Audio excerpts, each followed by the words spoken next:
दोस्तों, क्या आपने कभी सोचा कि पानी में एक छोटा सा लोहे का सिक्का या कील डालते ही वो तुरंत डूब जाती है, लेकिन समुद्र में तैरने वाले लाखों टन वजनी स्टील के बड़े जहाज आराम से लहरों पर तैरते रहते हैं। आखिर इसके पीछे का असली विज्ञान क्या है? और अगर जहाज इतने ही सुरक्षित तरीके से बनाए जाते, तो इतिहास का सबसे सुरक्षित माना जाने वाला टाइटैनिक जहाज एक बर्फ की चट्टान से टकराकर कैसे डूब गया?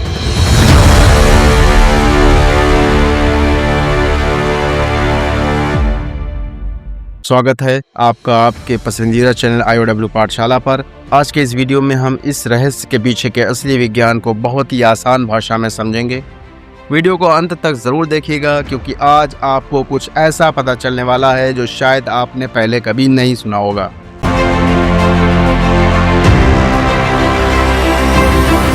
जहाज कैसे काम करता है, इसे समझने के लिए हमें सबसे पहले विज्ञान के एक छोटे से नियम को समझना होगा, जिसे कहते हैं डेंसिटी यानी घनत्व।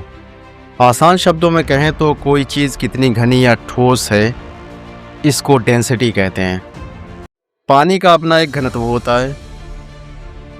नियम बहुत सीधा है, जो चीज़ पानी से ज़्यादा घनी होगी वो डूब जाएगी, और जो चीज़ पानी से कम घनी होगी वो तैरती रहेगी। अब आप कहेंगे, भाई लोहा तो पानी से बहुत भारी और घना होता है, फिर जहाज़ क्यों नहीं डूबता? और यहीं पर एंट्री होती है महान वैज्ञानिक आर्किमिडीज की। चलिए जानते हैं उनके उस नियम को जिसने इंसानों को समुद्र का राजा बना दिया।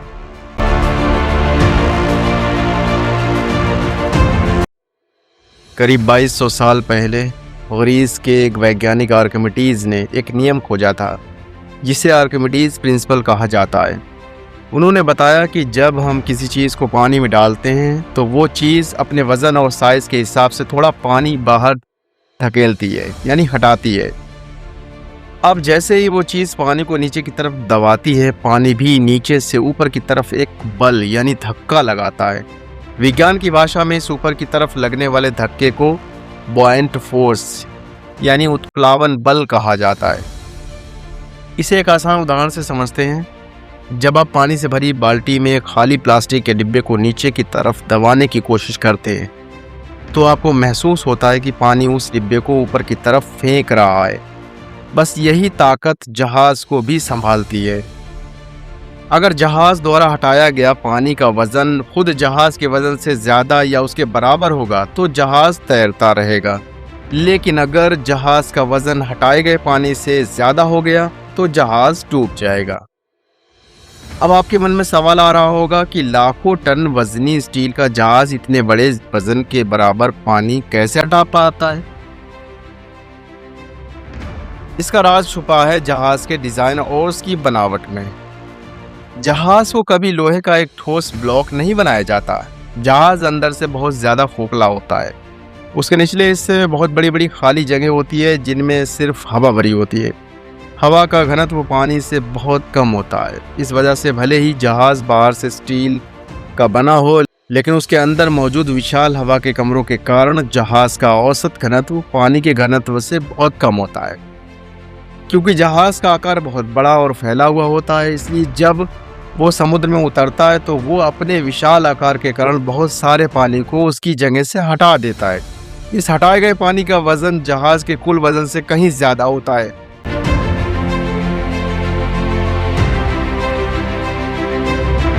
नतीजा, पानी नीचे से इतना तगड़ा बॉयंट फोर्स लगाता है कि लाखों टन का जहाज पानी पर रुई की तरह तैरने लगता है। अब एक दिलचस्प सवाल यह है कि अगर जहाज इतना ही सुरक्षित है तो टाइटैनिक जैसा बड़ा जहाज क्यों डूब गया, या किसी जहाज में छेद होने पर वो क्यों डूब जाता है? इसका जवाब भी इसी विज्ञान में है। जब जहाज के निचले हिस्से में कोई छेद हो जाता है तो अंदर की खाली जगहों में भरी हुई हवा बाहर निकल जाती है और उसकी जगह भारी पानी भरने लगता है। जैसे ही अंदर पानी भरता है, जहाज का औसत घनत्व अचानक बढ़ जाता है और वो पानी से ज़्यादा भारी हो जाता है। ऐसे में ऊपर की तरफ लगने वाला पानी का धक्का यानी बॉयंट फोर्स कम पड़ जाता है और जहाज समुद्र की गहराइयों में समा जाता है। तो दोस्तों, अब आप अच्छी तरह समझ गए होंगे कि लाखों टन का जहाज किसी जादू से नहीं, आर्किमिडीज के सिद्धांत सही डिज़ाइन और हवा की ताकत की वजह से पानी पर राज करता है। विज्ञान की यही खूबसूरत तकनीक हमारी दुनिया को आपस में जोड़े रखती है। आपको विज्ञान का ये मज़ेदार नियम जानकर कैसा लगा, हमें कमेंट सेक्शन में ज़रूर बताइएगा।